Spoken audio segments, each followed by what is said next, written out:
Fief! That didn't really work. Fief is a historical epic, by which I don't just mean you can elect your girlfriend Pope and marry your brother only to have them both die of plague, although that can happen. No, what I mean is that this game was first designed in 1981. And what that means is that when games usually stick around for a while, as is the case in the excellent Cosmic Encounter or El Grande or Mafia, now Werewolf, which by the way, this week I found out was invented in the USSR in the 80s, it tends to be because they're excellent. I've been excited about the release of Fief, the new release of Fief, for a long time. Whoa, it's a busy board, and this is just for 4 players with none of Fief's many expansions. What we've got here is a negotiation-heavy war game. Players are going to be riding out from their starting position, which they choose themselves, claiming villages, which then get gold. But you see these coloured sections on the map? Those are fiefdoms. If you control all of the villages in a fiefdom, you can then pay money to make one of your horrible iron-deficient nobles a fief lord. That's worth 1 victory points. There are a few ways to get victory points, but the first player to get 3 victory points wins the game immediately. So you're going to be running around, grabbing territory, you're going to be building mills to let you earn more money, you're going to be claiming fiefdoms for victory points, and so you can tax those regions, and that's about as far as I can get into a rules explanation before Fief starts getting deliciously different. The board is also divided into 5 bishoprics, which tend to include 2 or more fiefs. You see this blue line here? If you squint, kinda, this is 1 bishopric, and when every village in a bishopric is controlled, then you hold a vote to see who's the bishop of that region, bishops being a Catholic figurehead who holds some political sway. In that region, villages give you votes, other bishops on the board that other players own also have votes as to who else can become their bishop buddy, and bishops can then claim tithe, like all the profit of all the mills in a region, and mills are incredibly profitable. Where things get even more bonkers, which is to say more historically accurate, are these little Cardinal Hats to go with your bishop staff. There are cards and money that can turn a bishop into a cardinal. And once you have a lord who's a bishop, who's a cardinal, stick with me, they can tithe money from mills anywhere in France. So you can start suctioning money away from a player's mills, you know, who you're at war with because you have a cardinal. And when you have 2 cardinals, you can elect the Pope. And the Pope is worth a victory point. And the Pope can also excommunicate a player, stripping one lord of all of their holy titles, and you can annul marriages. Oh God, let's talk about marriages. Marriages are far and away my favourite mechanic in Fief, and that is a big statement, because this is also a game where the dice just have Fs on them. How well did you do in combat? Come on! Yeah. So, marriage. At the start of any given turn, players can exchange rings if they each have a male and female lord who's not a bishop. And then those players are in an alliance. And instead of requiring 3 victory points to win the game, they each only need 2, which is kind of a beneficial state. Well, they need 4 between them, which is a beneficial state to be in, except once you're locked into an alliance, you can't break that unless the marriage is annulled or those people, one of those lords dies. But there's nothing that stops you from assassinating one another's spouses or even going to war and capturing your own spouse and then executing it. These kinds of things. It's nuts and leads to really interesting and flirtatious discussions around the table. And this is the greater thing. So in a lot of war games, you're conquering territory, and then you hold that territory, and you have to control this territory and that territory, and that's fine.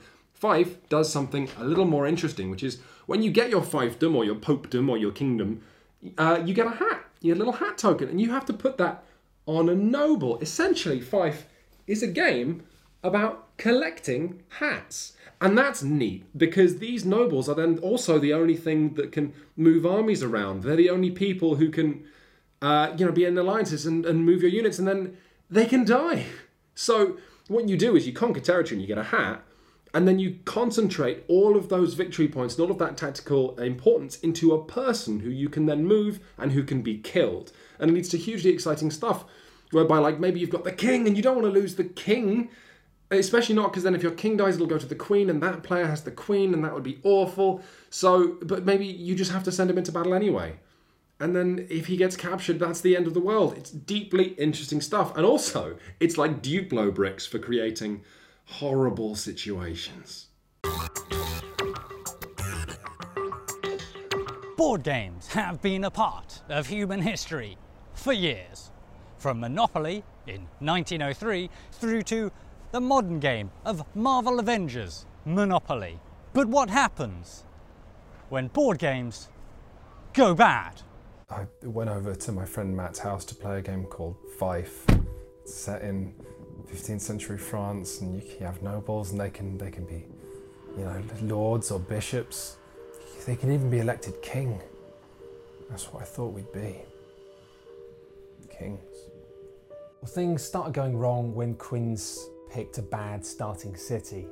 He was walled in between two of us, and he didn't really have much room to expand. Things went from bad to worse when Matthew married Tim, the other player walling Quintin in, leaving him trapped in the armpit of a happy couple. As the other players increased their holdings and became greater powers, Quintin was left behind. A stroke of luck came a turn later when plague struck, killing Matthew's wife.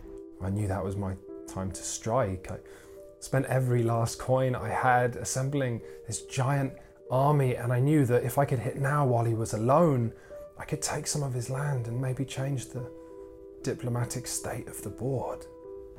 What happened next would prove devastating. We've disguised the perpetrator to protect their identity. Well, I didn't have a wife anymore, and Quintin had spent a lot of time building up an army on my borders, and I didn't really want to lose any of my territory. So I sort of said that I'd marry him, and we shook on it. And then when it came to the marriage phase the next turn, I just didn't marry him. I married Tim again. And then we moved both of our armies to his border and kind of squished Quintin in. I just thought we had something special. And that's just one example. Assassination cards essentially act like a deadly pair of scissors that can snip alliances in half or separate a pope's hat and head from his body. Although when you do an assassination, you often have to pick one of your nobles as the perpetrator of that assassination, and then justice cards can kill that noble instantly. There's also the prospect of going to war with someone, having your noble captured, and then in paying the ransom to get them back, you give your opponent enough money that they can then raise a new army. And bear in mind that all of this is heaped on top of a traditional war game of building armies and then moving those armies up to borders, and your friend goes, whoa, whoa, whoa, whoa, what are you doing? And you say, it's fine. I just wanted that town. I'm going to stop there. I promise I won't take any more territory. That's a tactic that worked for Adolf Hitler, and it'll work for you as well. Although, like Adolf Hitler, this is a game that promises a lot and ultimately ends up being a bit disappointing. That analogy might be a little bad. All I'm saying is that in being a game from the 1980s, Fief is a little less like this. Hey kids, who wants to have some fun? And sometimes a little more like this.